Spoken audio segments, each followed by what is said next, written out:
साथियों, Good morning, friends.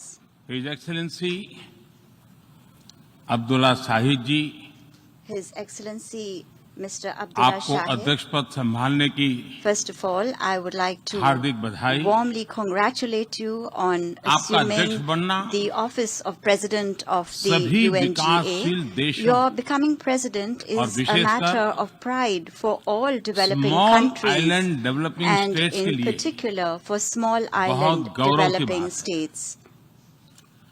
अध्यक्ष महोदय, Mr. President, गत 1.5 वर्ष से for the last 1.5 years, पूरा विश्व the world 100 साल has में been आई सबसे grappling with बड़ी the worst pandemic महामारी का it has सामना seen कर in 100 years. ऐसी भयंकर महामारी में I pay tribute जीवन to गंवाने all वाले those who have lost their lives सभी लोगों in को the deadly corona मैं pandemic, श्रद्धांजलि देता हूं और and परिवारों I के साथ express my condolences संवेदनाएं व्यक्त to करता हूं। their families. अध्यक्ष महोदय, Mr. President, मैं उस देश का I प्रतिनिधित्व कर रहा represent a हूं country जिसे that mother is of proud democracy का to be गौरव known हासिल है। as the mother of democracy. लोकतंत्र की हमारी We हजारों have had वर्षों की a महान great परंपरा रही। tradition of democracy that goes back thousands of इस years. 15 अगस्त को On 15th of भारत ने August this year, अपनी आजादी के India entered 75वें the साल में प्रवेश 75th किया। year of its independence. हमारी विविधता Our diversity हमारे सशक्त लोकतंत्र is की the पहचान है। identity of our strong एक ऐसा democracy. देश It is a country जिसमें that has दर्जनों भाषाएं dozens हैं, of languages, सैकड़ों बोलियां हैं, hundreds of dialects, अलग अलग रहन सहन different खान पान। lifestyles and cuisines. ये vibrant This is democracy the का best बेहतरीन example of a उदाहरण है। vibrant democracy.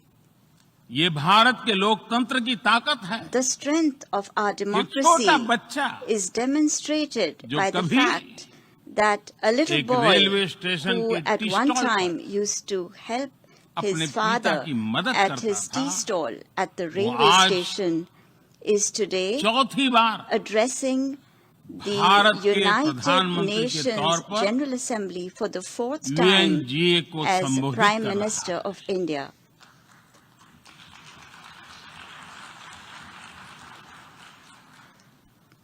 सबसे लंबे समय तक I will soon Gujarat have का spent 20 मुख्यमंत्री years serving और my फिर countrymen as पिछले head of 7 साल government. से First as the Bharat longest के serving प्रधानमंत्री Chief के Minister तौर पर of मुझे Gujarat and then Head of as Government Prime की Minister भूमिका में for the last 7 years. देशवासियों की सेवा करते हुए 20 साल हो रहे हैं और And मैं अपने I अनुभव am से कह saying रहा this to हूं, you from my own Yes. experience. Yes, democracy can deliver. democracy can deliver. Yes, Yes, democracy has democracy deliver. has delivered. अध्यक्ष महोदय, Mr. President, एकात्म मानव दर्शन today के is प्रणेता the birth anniversary Pandit of Deendayal Pandit Upadhyay ji की आज Deen जन्म Dayal जयंती है। Upadhyay, the proponent of Ekatma Manav Darshan. एकात्म मानव दर्शन यानी Ekatma Manav Darshan integral means humanism, integral humanism, अर्थात or स्व से the development समष्टि journey तक undertaken विकास together, और the विस्तार की expansion सहयात्रा। from the self to the universe, expansion of the self, expansion of the self, moving from moving individual to from the the society, individual to society, the nation to the nation, and entire and to humanity. entire humanity. और ये चिंतन And this philosophy Antyodaya को is समर्पित है। dedicated to Antyodaya. Antyodaya को आज की परिभाषा The में modern day where definition no one of is left behind कहा Antyodaya जाता है। is where no one is left इसी भावना behind. के साथ It is with this principle आज in mind that India integrated, today is moving equitable forward on the path of development की राह पर आगे integrated, बढ़ रहा है। equitable development. Vikas Our priority is सर्वसमावेशी that हो, development should be all-inclusive, सर्वस्पर्शी हो, all-pervasive, सर्वव्यापी हो, universal, सर्व पोषक and हो, one that nurtures all. यही हमारी प्राथमिकता है। बीते 7 वर्षों में During the last 7 years, Bharat में India has 43 brought crore over से ज्यादा लोगों को 430 million people बैंकिंग who व्यवस्था were से जोड़ा previously गया है, unbanked into जो the अब banking तक system. इससे वंचित थे। आज Today, 36 over करोड़ से अधिक ऐसे लोगों को भी 360 million people बीमा सुरक्षा who कवच मिला है, earlier could not पहले even imagine इस बारे में this सोच was भी नहीं possible, now have insurance coverage 50 as crore से security. ज्यादा लोगों को By giving over 500 मुफ्त इलाज million की people सुविधा देकर the facility of free Bharat ने treatment in hospitals, उन्हें quality India health has service से given them जोड़ा। access to quality health Bharat ने services. 3 करोड़ तक By के घर building बनाकर 30 million बेघर, proper homes, यानी India has made होमलेस परिवारों को homeless families होम ओनर्स बनाया। homeowners. अध्यक्ष महोदय, Mr. President, प्रदूषित पानी polluted water भारत ही नहीं, is a very big पूरे problem, विश्व not just for और India, खासकर but for the entire गरीब और world, and विकासशील in देशों particular की for poor and बहुत developing बड़ी countries. समस्या है। भारत में इस चुनौती से निपटने के लिए In order to address this हम challenge 17 in करोड़ से India, अधिक घरों we तक are carrying out a very big pipe से campaign to ensure साफ that पानी piped पहुंचाने का clean बहुत water बड़ा अभियान reaches चला रहे हैं। over 170 million विश्व homes. की बड़ी-बड़ी संस्थाओं ने Reputed institutions of the ये world माना है have कि said किसी भी देश के विकास के लिए वहां के नागरिकों के पास जमीन और घर के प्रॉपर्टी राइट्स यानी ओनरशिप का रिकॉर्ड होना बहुत जरूरी है। दुनिया के बड़े-बड़े देशों में बड़ी संख्या में ऐसे लोग हैं जिनके पास जमीनों और घरों के प्रॉपर्टी राइट्स नहीं है।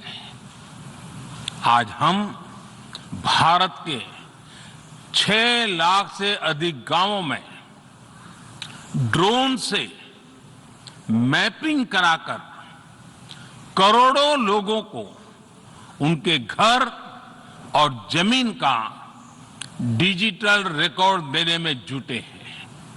ये डिजिटल रिकॉर्ड प्रॉपर्टी पर विवाद कम करने के साथ ही access to credit, bank loan तक लोगों की पहुंच बढ़ा रहा है। अध्यक्ष महोदय, आज विश्व का हर 6ठा व्यक्ति भारतीय है। जब भारतीयों की प्रगति होती है तो विश्व के विकास को भी गति मिलती है। When India grows, the world grows. When India reforms, the world transforms.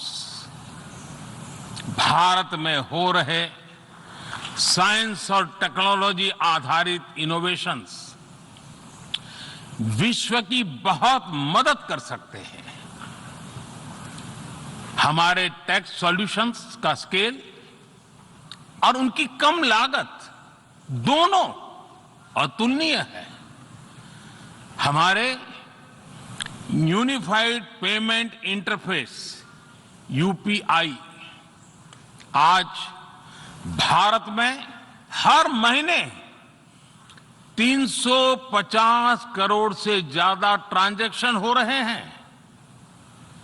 Bharat का वैक्सीन डिलीवरी प्लेटफॉर्म कोविन एक ही दिन में करोड़ों वैक्सीन डोज लगाने के लिए डिजिटल सपोर्ट दे रहा है। अध्यक्ष महोदय, सेवा परमो धर्मः,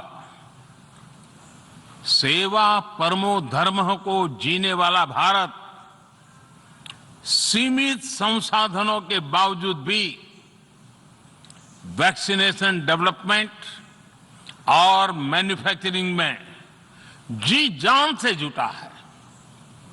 मैं यूएनजीए को ये जानकारी देना चाहता हूं कि भारत ने दुनिया की पहली डीएनए वैक्सीन विकसित कर ली है, जिसे 12 साल की आयु से ज्यादा के सभी लोगों को लगाया जा सकता है। एक और mRNA वैक्सीन अपने डेवलपमेंट के आखिरी चरण में है। भारत के वैज्ञानिक कोरोना की एक नेजल वैक्सीन के निर्माण में भी जुटे हैं। मानवता के प्रति अपने दायित्व को समझते हुए भारत ने एक बार फिर दुनिया के जरूरतमंदों को वैक्सीन देनी शुरू कर दी है।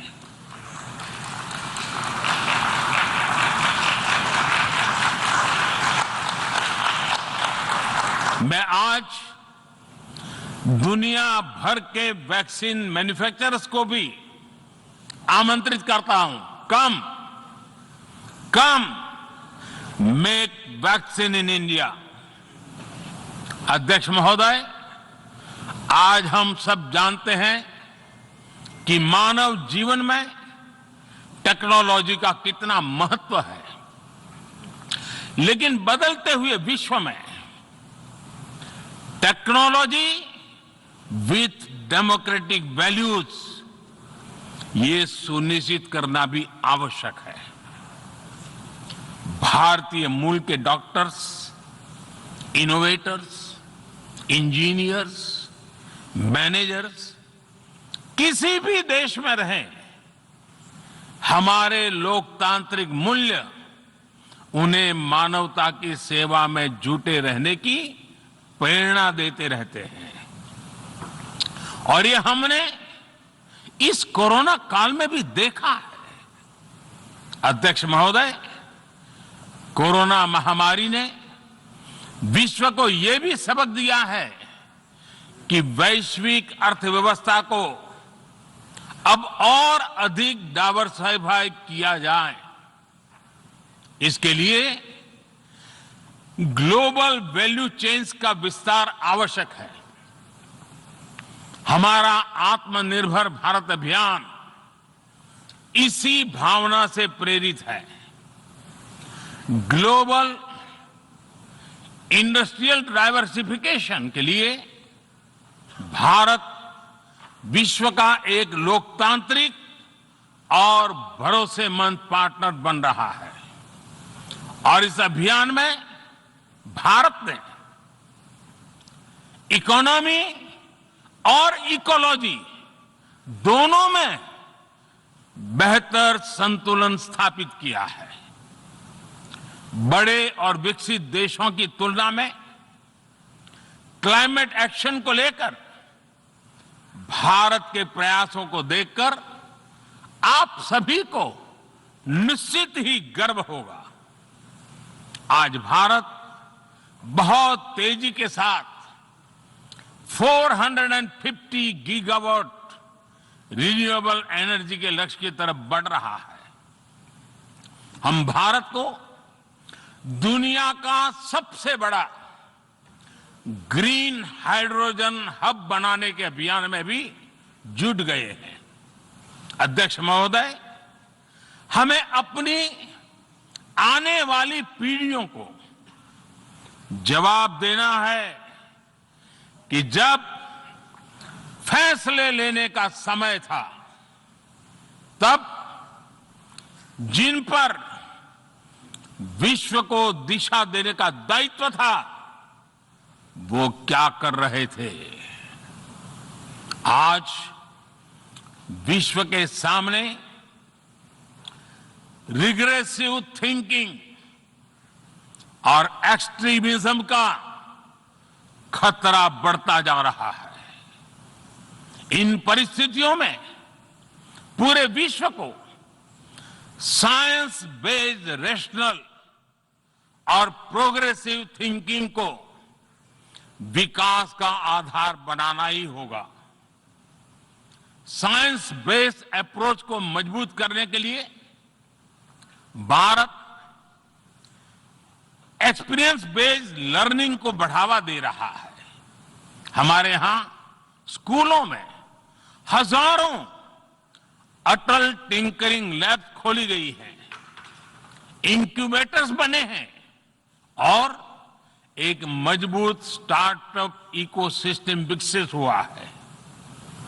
अपनी आजादी के 75 वर्ष के उपलक्ष्य में जब हम आजादी का अमृत महोत्सव मना रहे हैं, भारत 75 ऐसे सैटेलाइट्स को अंतरिक्ष में भेजने वाला है जो भारतीय विद्यार्थी स्कूल कॉलेजों में बना रहे हैं। अध्यक्ष जी, दूसरी ओर रिग्रेसिव थिंकिंग के साथ जो देश आतंकवाद का पॉलिटिकल टूल के रूप में इस्तेमाल कर रहे हैं, उन्हें ये समझना होगा कि आतंकवाद उनके लिए भी उतना ही बड़ा खतरा है। ये सुनिश्चित किया जाना बहुत जरूरी है कि अफगानिस्तान की धरती का इस्तेमाल आतंकवाद फैलाने और आतंकी हमलों के लिए न हो। हमें इस बात के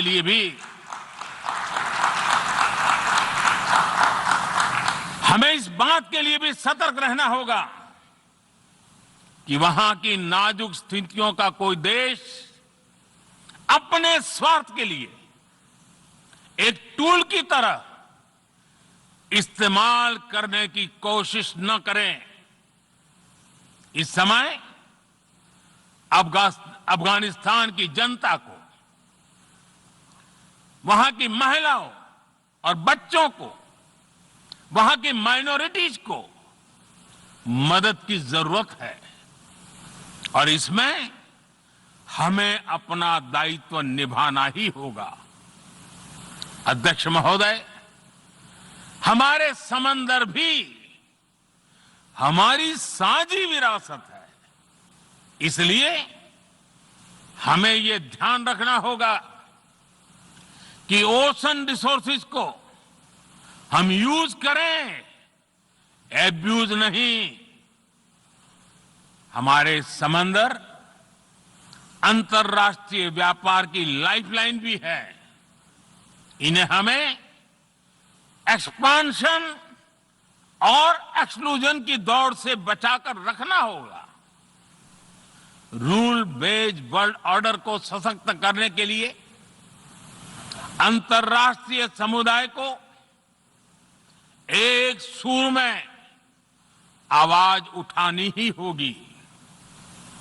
सुरक्षा परिषद में भारत की प्रेसिडेंसी के दौरान बनी विस्तृत सहमति विश्व को मैरीटाइम सिक्योरिटी के विषय में आगे बढ़ने का मार्ग दिखाती है। अध्यक्ष महोदय, भारत के महान कूटनीतिज्ञ आचार्य चाणक्य ने सदियों पहले कहा था, कालातिक्रमात् काल एव फलम पिबती। जब सही समय पर सही कार्य नहीं किया जाता तो समय ही उस कार्य की सफलता को समाप्त कर देता है। संयुक्त राष्ट्र को खुद को प्रासंगिक बनाए रखना है तो उसे अपनी इफेक्टिवनेस को सुधारना होगा, रिलायबिलिटी को बढ़ाना होगा। यूएन पर आज कई तरह के सवाल खड़े हो रहे हैं। इन सवाल को हमने क्लाइमेट क्राइसिस में देखा है, कोविड के दौरान देखा है, दुनिया के कई हिस्सों में चल रही प्रॉक्सी वॉर, आतंकवाद और अभी अफगानिस्तान के संकट ने इन सवालों को और गहरा कर दिया है। कोविड के ओरिजिन के संदर्भ में और ease of doing business ranking को लेकर वैश्विक गवर्नेंस से जुड़ी संस्थाओं ने दशकों के परिश्रम से बनी अपनी विश्वसनीयता को नुकसान पहुंचाया है। यह आवश्यक है कि हम यूएन को ग्लोबल ऑर्डर, ग्लोबल लॉज और ग्लोबल वैल्यूज के संरक्षण के लिए निरंतर सुदृढ़ करें। मैं नोबेल पुरस्कार विजेता गुरुदेव रविंद्रनाथ टैगोर जी के शब्दों के साथ अपनी बात समाप्त कर रहा हूं। शुभो कर्मोपोथे, शुभो कर्मोपोथे, धोरो निर्भयोगान, शोभ दुर्बल सौन्योष होक अवसान। अर्थात अपने शुभ कर्म पथ पर निर्भीक होकर आगे बढ़ो, सभी दुर्बलताएं और शंकाएं समाप्त हो।